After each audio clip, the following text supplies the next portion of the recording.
உலகெங்கிலும் வாழும் astro divine Tamil நேயர்களுக்கு அன்பு வணக்கம். நான் ஜோதிடர் குரு வரதராஜ பெருமாள். இந்த நிகழ்ச்சி மூலியமா உங்களெல்லாம் சந்திக்கிறதுல மிக்க மகிழ்ச்சி. நம்ம என்ன பார்க்க போறோம் அப்படின்னா, தமிழ் மாத ஆனி மாத பலன்.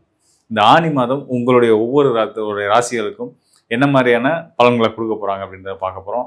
உள்ளபடியே ஒரு விஷயத்த நான் முதலே சொல்லிடுறேன். நிச்சயமா தைரியமா நீங்க காணொலியை பார்க்கலாம். ஏதாவது நெகட்டிவா ஏதாவது சொல்லிடுவாங்களா அப்படின்லாம் பயமே வேண்டாம். நான் கொடுத்துருக்கக்கூடிய அதாவது கோச்சார நிலைகளில் நம்ம ஆய்வு பண்ணி ஒவ்வொரு ராசிக்கும் என்னென்ன நிலையில் ஒவ்வொரு கிரகமும் இருந்துட்டு இருக்காங்கன்றது ஆண்டு கிரகங்களையும் எடுத்துக்கிட்டு மாத பலன் நம்ம சொல்றதா இருந்தால் கூட ஆண்டு கிரகங்களையும் கணக்கில் எடுத்து அவங்களோட வேலை சிறப்புகள் என்னவா இருக்குது அப்படின்றலாம் பார்த்து துல்லியமாக உங்களுக்கான பலன்கள் கொடுக்க போகிறேன். மேஷம் முதல் மீனம் வரையான 12 ராசிக்காரர்களுக்கும் உங்களுக்கான தனித்துவமான பலன்களை கொடுத்துருக்கிறேன். நிச்சயமாக தொடர்ந்து காணொலியை பாருங்கள், உங்களுக்கு நிச்சயமாக பயனுள்ளதாக இருக்கும். கும்பராசி அன்பர்களுக்கு இந்த ஆனி மாதம் சிறந்த யோகங்களை கொடுக்கக்கூடிய ஒரு அற்புதமான காலமாக இருக்குது. காரணங்கள் நான் சொல்லிடுறேன். அதாவது கிரக காரணங்கள், கோச்சார காரணங்கள், உங்கள் ராசிக்கு மற்ற ஏனைய கிரகங்கள் என்ன நிலையில் இருக்காங்க, அப்படி இருந்தால் என்ன நிலையில் இருந்தால் யோகங்களை கொடுப்பாங்க அப்படின்னு பார்க்கும்போது, இப்போ இருக்கக்கூடிய நிலையில் பார்த்திங்கன்னா, இந்த மாதத்தில் இருக்கக்கூடிய கிரக நிலையில் என்னென்னு பார்த்தீங்கன்னா, ராசியிலே ராகு இருக்கார், ராசிக்கு 2ஆம் வீட்டில் உங்கள் ராசிநாதன் சனி பகவான் இருக்கார், 3ஆம் வீட்டில் 3ஆம் வீட்டு அதிபதி செவ்வாய் இருக்கார், அதுக்கு அடுத்தது பார்த்திங்கன்னா உங்கள் 4ஆம் வீட்டு அதிபதி சுக்கிரன் 6ஆம் இடத்துல, உங்கள் ராசிக்கு 6ஆம் இடத்துல உச்சம் பெற்ற குருவோடு சேர்ந்து இருக்கார் கடகராசியில். ராசிக்கு 5ஆம் இடத்துல பார்த்திங்கன்னா சூரியனும் புதனும் இருக்கிறாங்க. புதன் உங்களுடைய மனோகாரகன், சூரியன் கலத்திரக்காரகன். மனோகாரகனும் கலத்திரக்காரனும் சேர்ந்து எல்லாம் 5ஆம் இடத்துல இருக்கிறது ஒரு சிறப்பான விஷயங்க. அதை நான் டீட்டெயிலாக சொல்கிறேன் உங்களுக்கு. அதை வச்சு தெரிஞ்சுங்க இந்த மாதம் உங்களுக்கு அப்படி சிறப்பாக இருக்க போகுது அப்படின்னு. அதாவது ராசியில் இருக்கக்கூடிய ராகு பார்த்திங்கன்னா பொதுவாகவே ராகுவோ சனியோ ராசியில் இருக்கும்போது ஒரு நம்மளால் முடியாதுன்ற சிந்தனையை தான் கொடுத்துட்டே இருப்பாங்க.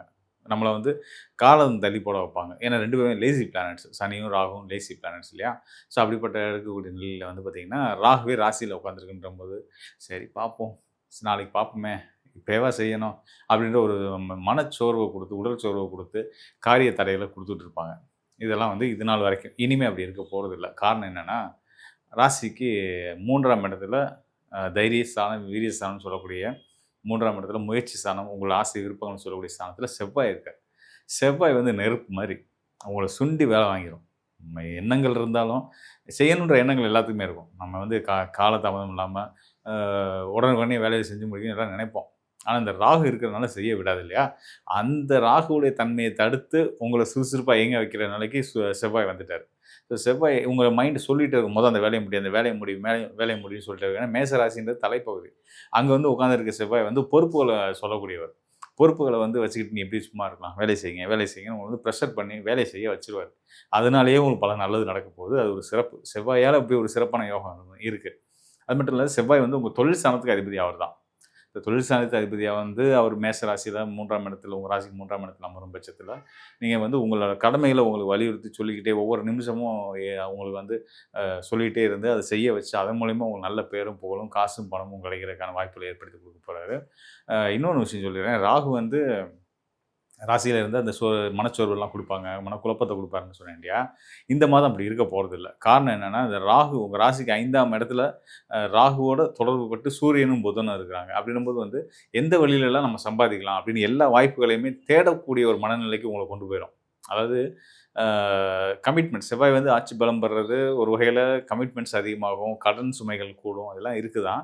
இருந்தாலும் வருமான வாய்ப்புகளும் ரொம்ப சிறப்பாகவே இருக்குன்றதுக்கு 2 காரணங்கள் இருக்குது. ஒன்று ராசிக்கு 5ஆம் இடத்துல சூரியன் புதனும் ராசியில் ராகுவும் இருக்கும்போது ஒருத்தருக்கு ஒருத்தர் திடீர்னு தொடர்பில் வந்துடுறாங்க. ராகுவுக்கு 5ல் சூரியன் புதன் அப்படின்ற மாதிரி வந்துடுறதுனால எப்பயுமே பார்த்திங்கன்னா ராகுக்கு 5ல் சூரியனும் புதனும் இருந்தால் பல வழியில் சம்பாதிக்கக்கூடிய யோகம் பெற்றவங்கன்னு அர்த்தம்.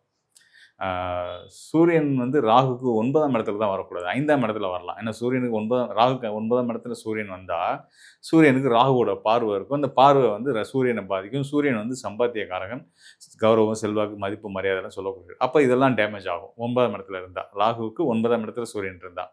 இதே 5ஆம் இடத்துல இருந்தால் அது பன்மடங்கு உயரும். செல்வாக்கு, கௌரவம், மதிப்பு, மரியாதை, காசு, பணம், சம்பாத்தியம் எல்லாமே பன்மடங்கு உயரும்ன்றதுக்கு அடையாளமாக இந்த ராகு இந்த மாதம் உங்களுக்கு சிறப்பாக இருந்துகிட்டு இருக்கு. அதாவது இந்த சூரியன் புதனை பற்றி நான் முன்னாடியே சொன்னேன். அது சூரியன் புதன் இணைன்றது புதாதித்ய யோகம்.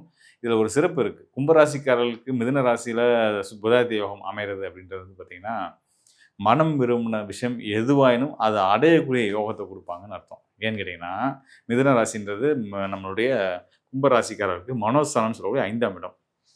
மனோஸ்தானத்தில இருக்கக்கூடிய மனோஸ்தானாதிபதி புதனும், 7ஆம் இடம் சொல்லக்கூடிய விருப்பங்கள குறிக்கக்கூடிய 7ஆம் இடத்து களத்திரஸ்தானம்னு சொல்லக்கூடிய திருமண வாழ்க்கை குறிக்கக்கூடிய 7ஆம் இடத்த அதிபதியான சூரியனும் இணைவு பெறுறது, மனசில நெனச்சத அடையக்கூடிய காலம் அப்படின்னு சொல்லலாம். ஸோ அந்த வகையில சூரியன், புதன், ராகு மற்றும் செவ்வாய் இவங்கலாம் சிறப்பான யோகங்கள். இவங்க எல்லாருமே வந்து பார்த்தீங்கன்னா, அசுபர்கள். நல்ல யோகங்கள குடுத்துட்டுருக்காங்க. இந்த சுபர்கள் என்ன பண்றாங்க அப்படின்னா, உங்க ராசிக்கு 6ஆம் இடத்துல கடக ராசியில உங்க ராசிக்கு 4ஆம் இடம் கேந்திரஸ்தானத்துக்கும், பாக்கியஸ்தானம் 9ஆம் இடத்துக்கு அதிபதியா வந்த சுக்கிரனும், அ முழு சுபகிரகம்னு சொல்லக்கூடிய உங்களுடைய தனம் மற்றும் லாபஸ்தானத்து அதிபதியான குரு பகவானும் இணைவு பெற்று 6ஆம் இடத்துல இருக்கிறதுனால, உங்களுக்கு வந்து பார்த்தீங்க அப்படின்னா, பொருளாதாரம் பன்மடங்கு உயரும். குரு, சுக்கிரன் 2 பேரும் சேர்ந்துட்டாலே காசு பணத்துக்கு பிரச்சனை இருக்காதுங்க. பட்ஜெட் போடாம தாராளமா அ நம்ம வந்து செலவு பண்ணக்கூடிய அளவுக்கு நமக்கு கையில காசு புழக்கம் இருக்கும் அப்படின்றத நான் சொல்லிக்கிறேன். மேலும் வந்து பார்த்தீங்கன்னா, உங்களுடைய ராசிநாதன் குரு சனி இருக்கார் இல்லையா? சனி வந்து குருவுடைய பார்வையில இருக்காரு. சனி குரு பார்வையில இருக்கும்போது, சுக்கிரனுடைய இணைவும் பெற்றிருக்கும்போது வந்து பார்த்தீங்கன்னா, காசு பணம் மட்டும் கிடையாது. வண்டி வாகன யோகங்கள், வீடு மனை வாங்குற யோகங்கள் எல்லாத்தையுமே வந்து இவங்கலாம் சேர்ந்து குடுக்க போறாங்க. அனைத்து கோச்சார கிரகங்களும் சனி, ராகு, கேது, செவ்வாய், மாத கிரகங்களான புதன் அனைவரும் சேர்ந்து உங்களுக்கு சிறப்பான யோகங்கள தான் குடுக்க போறாங்க. அதனால வந்து இந்த மாதம் கும்பராசிக்காரர்களுக்கு உன்னதமான மாதமா இருக்கு. பலன்கள குடுக்கக்கூடிய மாதமா இருக்கு. தயவு செய்து ஒரு விஷயம் மட்டும் செய்யுங்க. என்ன செய்ய போறோம்? எத செஞ்சா நம்ம வளர போறோம்? அப்படின்ற ஒரு சீக்ரெட்ட கண்டுபிடிங்க. மறைபொருள கண்டுபிடிங்க. நிச்சயமா உங்க வாழ்க்கையில பெருசா உயர போறீங்க. மேலும் வந்து பார்த்தீங்கன்னா, இப்ப நம்ம ஆனி மாத பலன்கள் பார்த்துட்டு இருக்கோம் இல்லையா? ஸோ இந்த ஆனி மாத பலன்கிறது வந்து கோச்சார கிரகங்கள அடிப்படையா வச்சது. உங்களுடைய ராசிக்கு ஏனைய கிரகங்கள், அதாவது நவகிரகங்கள்ல உங்க ராசி தவிர்த்து, சந்திரன் தவிர்த்து ஏனைய கிரகங்கள் எங்கெங்க இருக்கிறாங்க? ஆண்டு கிரகங்கள் எங்க இருக்காங்க? மாத கிரகங்களோட நிலை என்னவா இருக்கு? ஸோ இதெல்லாம் வச்சு தான் இந்த மாதம் உங்களுக்கு இப்படி இருக்கும் அப்படின்றத வந்து நம்ம சொல்லியிருக்கோம். இது வந்து உங்க ராசி அடிப்படையிலான பலன்கள். ஸோ இதில வந்து முழுமையா இந்த இந்த மாதம் வந்து பார்த்தீங்கன்னா, ஆ உலகத்தில இருக்க எல்லோருக்குமே உலகத்துக்கே நன்மைகள் பல விஷயங்கள், நல்ல விஷயங்கள் நடக்கிறதுக்கான ஒரு துவக்க காலமா இந்த ஆனி மாதம் இருக்கு அப்படின்றத நம்ம தெரிஞ்சுக்க முடிஞ்சுச்சு. ஸோ அந்த வகையில எனக்குமே மிகப்பெரிய சந்தோஷம் தான். இதில வந்து குறிப்பா வந்து பார்த்தீங்கன்னா, குரு பகவான் உச்சம் பெற்றிருக்கிறது, அவரோட சுக்கிரன் இணைவு பெற்றிருக்கிறது. புதாதித்ய யோகம் ஏற்பட்டு, மிதுன ராசியில புதாதித்ய யோகம் ஏற்பட்டு, அந்த புதனுக்கும், சூரியனுக்கும் வந்து பார்த்தீங்கன்னா, 9ஆம் திரிகோணத்தில ராகு இருக்கிறது. ஸோ இந்த நிலையில வந்து பார்த்தீங்கன்னா, எல்லாரோட பொருளாதாரமும் முன்னேறக்கூடிய ஒரு அற்புதமான காலமா இருக்கு. அதாவது பொதுவா சொல்லுவாங்க இல்லையா? இந்த ஆண்டு பணப்புழக்கம் உள்ள ஆண்டு, இந்த ஆண்டு வந்து பற்றாக்குறை இருக்கக்கூடிய ஆண்டு அப்படின்னு சொல்லுவாங்கல்ல. ஸோ அப்படிலாம் இருக்கிற பட்சத்தில வந்து இந்த மாதம் வந்து பர்ட்டிகுலரா வந்து பார்த்தீங்கன்னா, நல்ல பணப்புழக்கம் புழங்கக்கூடிய ஒரு அற்புதமான காலம். இத சரியா பயன்படுத்திக்கிறவங்க வந்து பார்த்தீங்கன்னா, நிச்சயமா அடுத்தடுத்த உயரத்த வாழ்க்கையில கண்டிப்பா அடைவீங்க. அதுல அப்படின்றதுல எந்த சந்தேகமும் இல்ல. குறிப்பா வந்து பார்த்தீங்கன்னா, கர்மகாரகன் சனி பகவான். சனி பகவான் மீன ராசியில தான் தொடர்ந்துட்டு இருக்காரு. ஸோ அவரோட நிலையுமே ரொம்ப சிறப்பா இருந்துகிட்டு இருக்கு. இந்த வகையில எல்லா கிரகங்களும், ஏனைய கிரகங்கள் அனைத்துமே வந்து நல்ல யோகங்கள குடுக்க தயாரா இருக்காங்க. அத அறுவடை பண்ணிக்க நாம தயாராகணும். அதற்கு நம்ம வந்து சில விஷயங்கள முன்னெடுப்புகள் நாம எடுத்தாகணும். அத பத்தி தான் நம்ம பார்த்துருக்கோம்.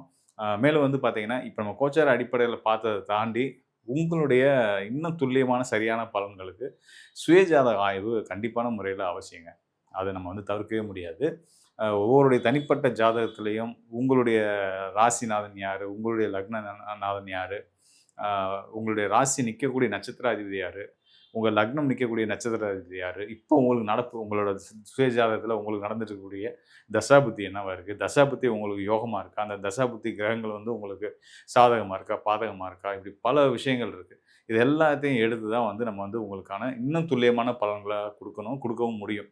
ஸோ, அதனால வந்து இப்ப நம்ம கோச்சார அடிப்படையில பார்த்தா ரொம்ப நிறைவா, திருப்தியா எனக்கே ரொம்ப சந்தோஷமா இருக்கு. ஆஹா! இந்த மாதம் ரொம்ப சிறப்பா இருக்கு கோச்சார கிரகங்கள் அப்படின்னு சந்தோஷமா இருக்கு. கூடுதலா ஒவ்வொருத்தருக்கும் தனிப்பட்ட முறையில உங்களுக்கு வந்து உங்களுடைய பலன்கள பத்தி, எதிர்கால பலன்கள பத்தி தெரிஞ்சுக்கணும்னு விரும்புனீங்க அப்படின்னா, இந்த டிஸ்ப்ளேல இருக்க என்னுடைய எண்ணுக்கு கண்டிப்பா தொடர்பு கொள்ளுங்க. நான் நிச்சயமா உங்களுக்கு நல்லதொரு வழிகாட்டுதல குடுக்குறேன். நன்றி, வணக்கம் நண்பர்களே. மீண்டும் நல்ல ஒரு நிகழ்ச்சியில சந்திப்போம்.